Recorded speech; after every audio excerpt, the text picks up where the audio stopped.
फरमाते हैं नबी अकरम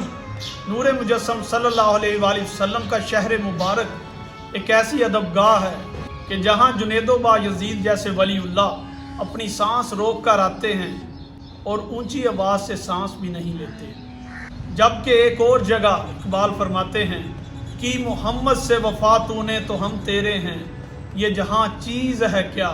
लोहो कलम तेरे हैं। और पंजाबी के बहुत बड़े शायर मियाँ मोहम्मद बख्श साहब, जिनको पंजाबी ज़बान का रूमी भी कहा जाता है,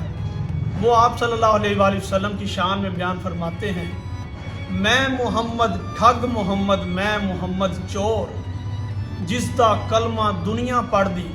ओ मुहम्मद होर।